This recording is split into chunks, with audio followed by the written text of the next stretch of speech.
രണ്ട് ഘട്ടങ്ങളിലായി നടന്ന തദ്ദേശ സ്വയംഭരണ തെരഞ്ഞെടുപ്പ് വിജയകരമായി പൂർത്തിയാക്കിയെന്ന് സംസ്ഥാന തെരഞ്ഞെടുപ്പ് കമ്മീഷണർ എ ഷാജഹാൻ.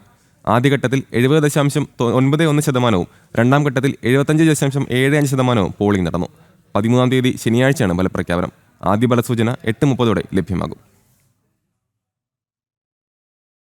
രണ്ട് ഘട്ടങ്ങളിലായി നടന്ന തെരഞ്ഞെടുപ്പിൽ 73.51% പോളിംഗ് നടന്നതായി സംസ്ഥാന തെരഞ്ഞെടുപ്പ് കമ്മീഷണർ എ ഷാജഹാൻ പറഞ്ഞു.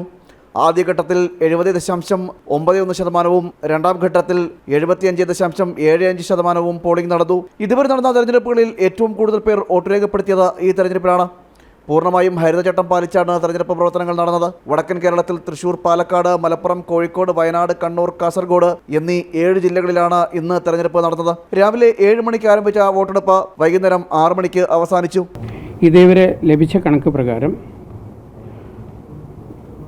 73.51% പോളിംഗ് പെർസെൻറ്റേജ്. ഫസ്റ്റ് ഫേസിൽ 70.91% ആയിരുന്നു. സെക്കൻഡ് ഫേസിൽ ഇതേവരെയുള്ള കണക്ക് പ്രകാരം 75.74% ആകെയുള്ള പോളിംഗ് പെർസെൻറ്റേജ്. സംസ്ഥാന തെരഞ്ഞെടുപ്പ് കമ്മീഷൻ നിലവിൽ വന്നതിന് ശേഷം 1995 മുതൽ ഇതേവരെ നടത്തിയ 7 പൊതു തെരഞ്ഞെടുപ്പുകളിൽ ഏറ്റവും കൂടുതൽ വോട്ടർമാർ വോട്ട് ചെയ്തത് ഈ പൊതുതെരഞ്ഞെടുപ്പിലായിരുന്നു. തെരഞ്ഞെടുപ്പിന്റെ ഭാഗമായി സ്ഥാപിച്ച കൊടിതോരണങ്ങൾ സ്ഥാനാർത്ഥിയുടെ നേതൃത്വത്തിൽ ഉടൻ തന്നെ നീക്കം ചെയ്യണം. അല്ലാത്തപക്ഷം അത് നീക്കം ചെയ്യുവാനുള്ള ചിലവ് സ്ഥാനാർത്ഥികളിൽ നിന്ന് ഈടാക്കും. അന്തിമ ഫലപ്രഖ്യാപനം വരുന്ന 13-ാം തീയതി ശനിയാഴ്ച നടക്കും. രാവിലെ 8 മണിക്ക് വോട്ടെണ്ണൽ ആരംഭിച്ച് 8:30 ആദ്യ ഫലസൂചനകൾ ലഭിക്കും. ഡിസംബർ 21-ാം തീയതിയാണ് സത്യപ്രതിജ്ഞ.